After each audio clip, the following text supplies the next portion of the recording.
नमस्कार, capital TV Uttar Pradesh में बड़ी खबर लेकर आपके साथ हाजिर हूं मैं फराज सिद्दीकी। सबसे पहले आपको बड़ी खबर बता देते हैं। प्रियंका गांधी वाड्रा जो 5 दिन के उत्तर प्रदेश के दौरे पर हैं। आपको बता दें कि यूपी विधानसभा चुनाव नजदीक आ रहा है, तो ऐसे में कांग्रेस भी खुद को मजबूत करने की लगातार कवायद में जुटी हुई है। इससे पहले भी 9 सितंबर को 3 दिन के दौरे पर गई थी प्रियंका उत्तर प्रदेश के, और अब एक बार फिर से 5 दिन के दौरे पर वो पहुंच गई है। इसी पर ज्यादा बातचीत के लिए मेरे सहयोगी युधिष्ठिर है। युधिष्ठिर, 5 दिन के दौरे पर कल शाम को पहुंच गई प्रियंका लखनऊ।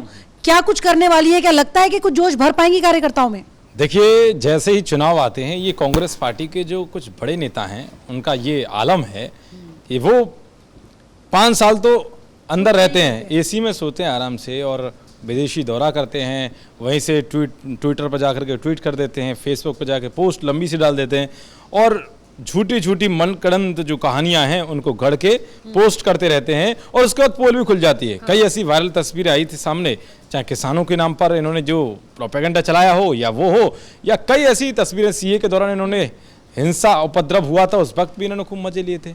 तो ये जब निकलते हैं अपने घर से, जब लगे कि अब स्थिति तो बहुत पस से पत्थर है, बिल्कुल एक जमाना था कि कांग्रेस की तूती बोलती थी पूरे देश के अंदर, और कांग्रेस को लोग सपोर्ट करते थे, अच्छी खासी सीटें आती। आज स्थिति ऐसी है कई राज्यों में तो मतलब ना तो कोई पानी देवा, ना खाना देवा, मतलब कोई बचा ही नहीं है। कई जगह तो सुपड़ा साहब, दिल्ली में तो 0 सन्नाटा है। अब देखिए आप लोकसभा चुनाव में क्या हुआ, 2019 के चुनाव में यूपी के अंदर क्या हुआ। इनको अपनी जमानत जब्त हो गई थी इनकी, इसीलिए बायनाट से चुनाव लड़े थे राहुल गांधी साहब। अब उनकी माताजी भी मुश्किल से बची थी, तो वो भी हारने वाली थी।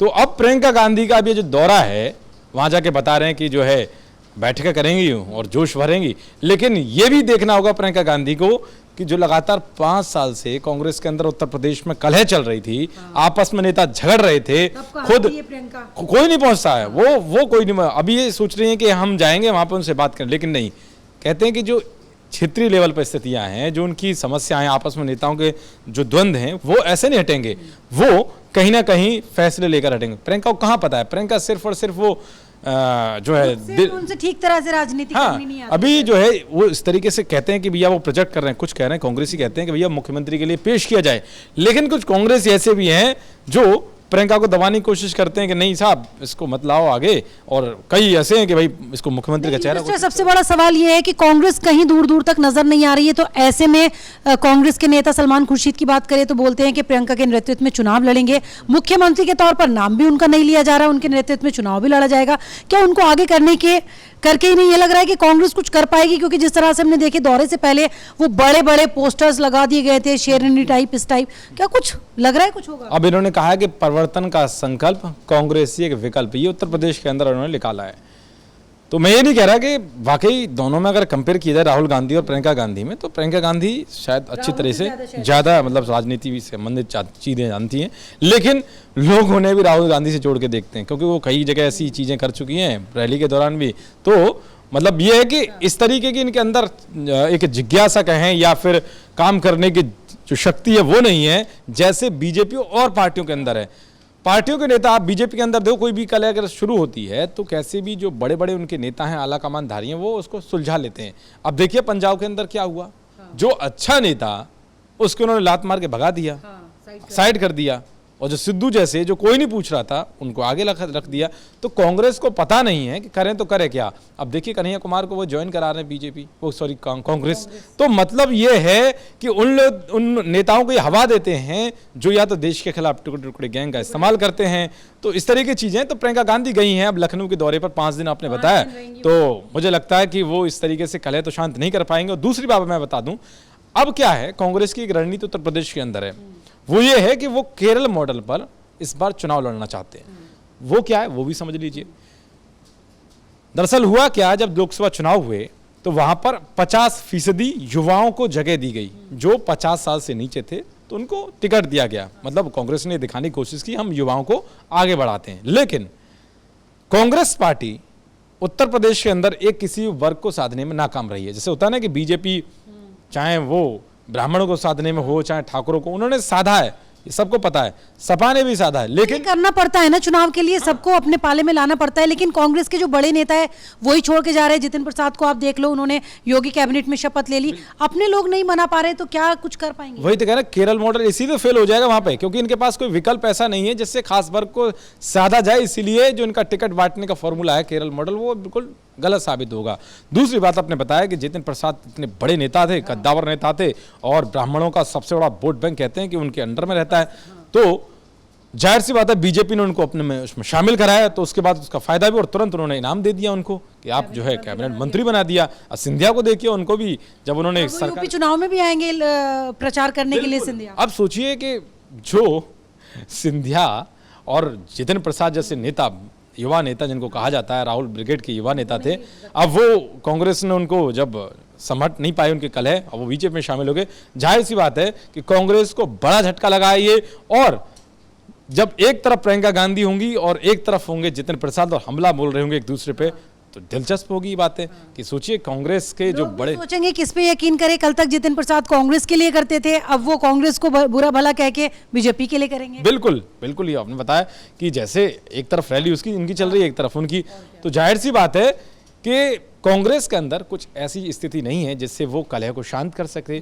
कांग्रेस के अंदर स्थिति क्या है, ये जो बड़े नेता हैं इनका एक ही जो एम है वही है कि कैसे बीजेपी को घेरो, किसान आंदोलन के नाम पर झूठ फैलाओ, और सीए के दौरान कहो कि नागरिकता चली जाएगी। शायद वही करेंगी प्रियंका, क्योंकि बेरोजगारी, महंगाई, कई मुद्दों को लेकर वो बातचीत कर रही हैं अपने कार्यकर्ताओं के साथ, और प्रदर्शन वगैरह भी बाकायदा किया जाएगा जिन नेताओं पे मुकदमे। हाँ, आज एक खबर ये भी है कि जिन नेताओं पर जो मुकदमे हैं उनके खिलाफ प्रदर्शन किया जाएगा। बीजेपी जो सरकार है वो, हाँ जो सरकार है वो केसों को वापस ले। अब जिन्होंने कानून को हाथ में लिया है तो भाई उन पे एक्शन होगा। अब देखिए कांग्रेस वैसे कहती है कि हम संविधान की बहुत बड़ी दुहाई देने वाले हैं, लेकिन वही दूसरी तरफ ये कानूनों को मानते नहीं है। अब कह रहे हैं कि उन केस वापस। अब जब आप बदतमीजी करेंगे, आप हिंसा उपद्रव आगजनी करेंगे, आपको बख्शा जाएगा? तो योगी जी जानते हैं, सरकार में तो बिल्कुल नहीं। वाकई योगी सरकार ने तो जो माफिया हो, गुंडा हो, दबंगे हो, जो बड़े बड़े जो गैंग चलता था वो सब खत्म कर दिए हैं, और आज स्थिति ऐसी बन चुकी है कि अपराधी अपनी जान की भीख मांग रहे हैं, दर दर भटक रहे हैं कि कैसे भी जो है बिलों में घुसे पड़े हैं कि यार कैसे जिंदगी हमारी बच जाए। तो योगी सरकार अच्छे काम कर रही है। तो प्रियंका गांधी कुछ ऐसा मुद्दा नहीं, अभी 5 दिन गई हैं, भले वो मीटिंग करेंगे, लेकिन सरकार को घेरने का उनके पास मुद्दा नहीं, क्योंकि योगी सरकार ने कल भारत बंद हुआ था तो सब असफल रहा, कांग्रेस ने भले ही उनका साथ दिया, लेकिन योगी सरकार ने भारत बंद से पहले 25 रुपए गन्ना पे बढ़ा दिया, तो बहुत बड़ा खेल खेल दिया। तो इनके पास मुद्दा नहीं है कोई भी कि घेरे किससे। सरकार ने बहुत अच्छे काम किए कई ऐसे, चाहे वो महिलाओं को लेकर के हो और या फिर किसानों को लेकर हो, मतलब कई ऐसे काम किए उन्होंने, युवाओं को लेकर। अभी देखो छात्रों के लिए साधने के लिए पूरी कोशिश की है सरकार ने, और सबके लिए कुछ ना कुछ, बिल्कुल कुछ ना कुछ किया। लेकिन कांग्रेस करेगी क्या? बस झूठ फैलाकर। लोग अब जानते हैं, आप अगर ट्वीट करते हैं कुछ भी तो लोग सत्यापित कर लेते हैं उसका कि बाकी ये झूठ है या सच है, क्योंकि अब कई ऐसे सर्च इंजन हैं कि उसमें पता लग जाता है भाई ये आपने झूठी तस्वीर पेश की है। तो मतलब सच्चाई दुनिया के सामने आ गई। लेकिन कांग्रेस पार्टी कुछ करने, मुझे तो नहीं लगता कि प्रियंका जाकर के कुछ नया करेंगी, सब वही घिसा पिटा चला रहेगा। चलिए शुक्रिया विस्तार जानकारी के लिए। तो लगता नहीं है कुछ खास युवाओं में या किसी में जोश भर पाएंगी प्रियंका वाड्रा। हालांकि इससे पहले भी 3 दिन का दौरा कर चुकी हैं, 5 दिन के लिए गई हैं। लेकिन इस बीच एक खबर यह भी है कि 2 अक्टूबर को वो वाराणसी में एक महारैली करने जा रही थी। हालांकि औपचारिक तौर पर इसका ऐलान नहीं किया गया था, गुपचुप तरीके से उसकी तैयारियां की जा रही थी। इसी पर ज्यादा जानकारी के साथ मेरे सहयोगी वक्ता है। वक्ता, 2 अक्टूबर को वाराणसी में महारैली की तैयारियों की खबरें सामने आ रही थी, क्या अपडेट इससे जुड़ा आपके पास? जी देखिए, खबरें तो आ रही थी कि 2 अक्टूबर को वो वाराणसी में एक महारैली करेंगी, लेकिन पता नहीं अचानक से ऐसा क्या हुआ। औपचारिक तौर पर जैसे आपने बताया इसका कोई ऐलान नहीं हुआ था, अंदर खाने से ये खबर आ रही थी कि शायद ये महारैली होगी कि नहीं होगी। तो इसी वजह से अब ये प्लान बदलता नजर आ रहा है। इसकी कोई पुख्ता जानकारी तो नहीं है अभी, लेकिन ये जो इनका प्रोग्राम है वो 2 अक्टूबर से 9 अक्टूबर हो गया है। तो शायद बनारस में अब प्रियंका गांधी अपनी राजनीति को साधने के लिए 9 अक्टूबर को महारैली करेंगी। लेकिन मुझे ऐसा कुछ समझ में आ नहीं रहा है, क्योंकि गांधी परिवार की जो राजनीति है वो बहुत ही अलग तरीके से करने की कोशिश की जाती है, लेकिन योगी सरकार ने ऐसा कुछ छोड़ा नहीं है जो प्रियंका गांधी अब लेकर आए और अपनी थाली में यूपी चुनाव में लोगों को परस पाएं। उत्तर प्रदेश में वो अपना पुराना मुकाम पाने की कोशिश में लगी हुई हैं, इसलिए लखनऊ 5 दिन के दौरे पर पहुंची हुई हैं। पर देखते हैं ये 5 दिन का दौरा क्या रंग दिखाता है। चलिए शुक्रिया वक्ता। तो 5 दिन का ये दौरा क्या रंग दिखाएगा ये देखने वाली बात होगी, लेकिन इस बीच पूरी अपना जो एजेंडा है वो लेकर पहुंची हुई है प्रियंका लखनऊ, लेकिन एजेंडा उनका कितना कारगर साबित होगा ये आने वाले वक्त में पता लगेगा। फिलहाल मेरे साथ इतना ही, लेकिन उत्तर प्रदेश की हर खबर पर हमारी नज़र बनी हुई है और उत्तर प्रदेश की राजनीति से जुड़ी हर खबर जानने के लिए कैपिटल टीवी उत्तर प्रदेश पर आप भी बने रहिए। नमस्कार।